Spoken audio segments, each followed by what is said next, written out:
For today's lecture, we're going to talk about mesh analysis.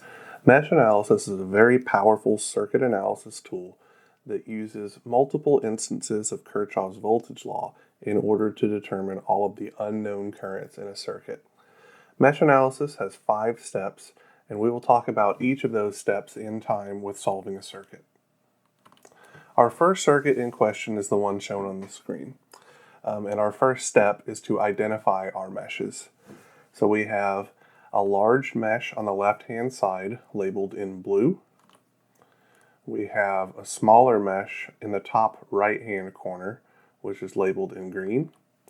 And finally, we have a third mesh in the bottom right-hand corner, which is labeled in red. So these are our 3 meshes for our circuit. You may recall from our first lecture that a mesh is simply a loop that doesn't contain any smaller loops inside of it. And these 3 meshes certainly satisfy that criterion. Our next step is to assign mesh currents. I'm going to use the convention where all of my mesh currents will be directed clockwise around each of the meshes.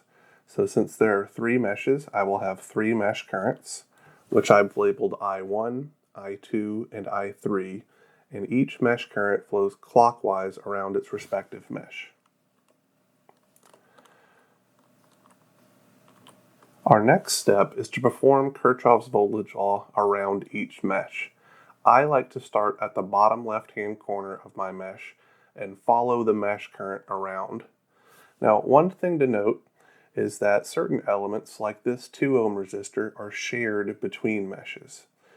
So as we're following the mesh current I1 around, we see that mesh current I1 flows down through the 2 ohm resistor, and mesh current I2 flows up through the 2 ohm resistor. Since those 2 currents are in opposite directions, we will need to account for this by taking the difference of the 2 as we perform Kirchhoff's voltage law.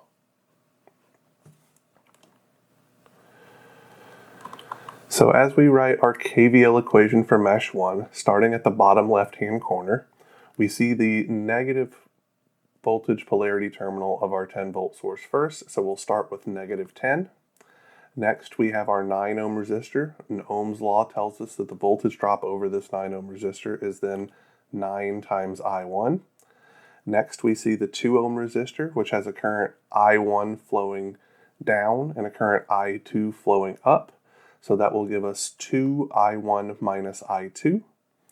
Next, we see our 4 ohm resistor, which has a current I1 flowing down and a current I3 flowing up.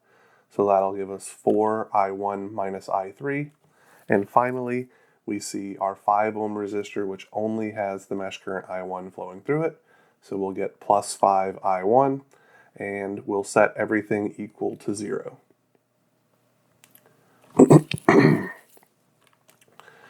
Next, we'll write a KVL equation around mesh 2. Starting at the bottom left-hand corner, we see the 2 ohm resistor. Now the current I2 is the one we're following, so it will get the positive sign.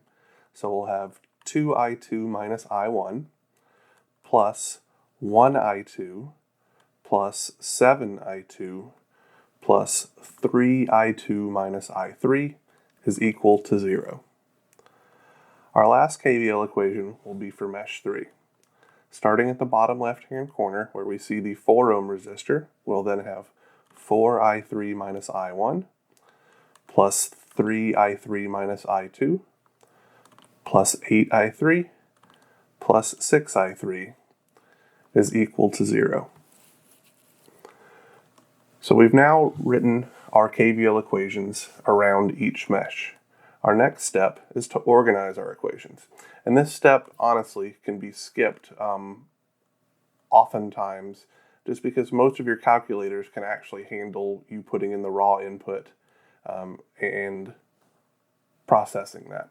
But if you were to work this problem by hand, you could simplify these equations, as I've done, and then you could solve these equations by setting up a matrix system and using Cramer's rule. And we would see that I1 is equal to 0.534 amps, I2 is equal to 0.109 amps, and mesh current I3 is equal to 0.117 amps. When current sources are present inside of a mesh analysis problem, there are special steps that must be taken. And this is because the voltage across a current source cannot be expressed in times of mesh currents. So we are going to establish a process called a supermesh now. And a supermesh is used to avoid ever having to write a KVL equation that includes the voltage drop over a current source. It's very similar to what we did with super nodes in our last lecture. So we can see that we have a current source here, this 5 amp source, and it lies on the interior of our circuit. So we can we can establish a supermesh around that 5 amp source. So that this is the path that we'll take when we write our KVL equation, and we'll never actually have to include the 5 amp source in our equation. We also have a current source over here on the right hand side that is on the perimeter of our source, and we'll deal with that in just a moment. So we have identified one supermesh, the large purple mesh. Then we have a regular mesh in the bottom left hand corner. And then we have a mesh in the bottom right hand corner that again contains a current source, so we're going to have to do something special for that. Now we will assign our mesh currents. Since there are 4 meshes, and I want to be clear here, there are 4 meshes because this super mesh contains 2 meshes. I have mesh currents I1, I2, I3, and I4. We're now going to write a current relationship equation for each supermesh. So really what I mean by that is for every current source that we have, we are going to have a current relationship. So the first one that we're going to deal with is for our supermesh I1, I3. So we see that this source provides us 5 amps of current, and that I3, as it flows clockwise around its mesh, is in the same direction as the 5 amp source, and I1, as it flows clockwise around its mesh, is in the opposite direction. So that means our current relationship equation for supermesh 1,3 is going to be 5 amps is equal to I3 minus I1. Our next current relationship equation is going to be relating this current I4 to this 6 amp quantity. So 6 amps is flowing down through this branch, and as the current I4 flows clockwise, it's in the same direction, so that gives us I4 is equal to 6 amps. We're now going to write a KVL equation for our supermesh with the interior current source. So if we start in the bottom left-hand corner over here, the first thing we're going to see is this 10 ohm resistor. So we're going to have 10 I1. Next we have the 4 ohm resistor that's shared between meshes 1 and 4. So we'll have 4 I1 minus I4. Then we have our 5 ohm resistor.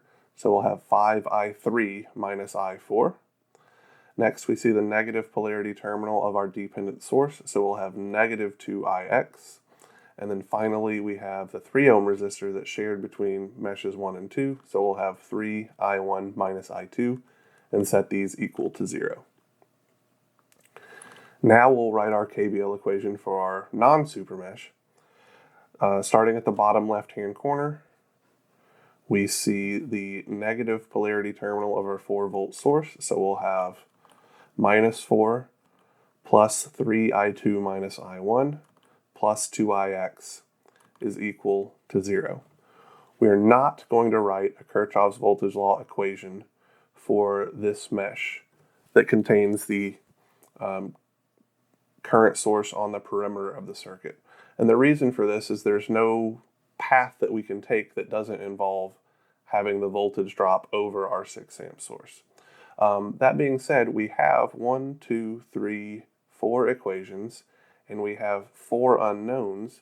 So now all we really need to do is establish an equation for our controlling variable Ix in terms of our mesh currents.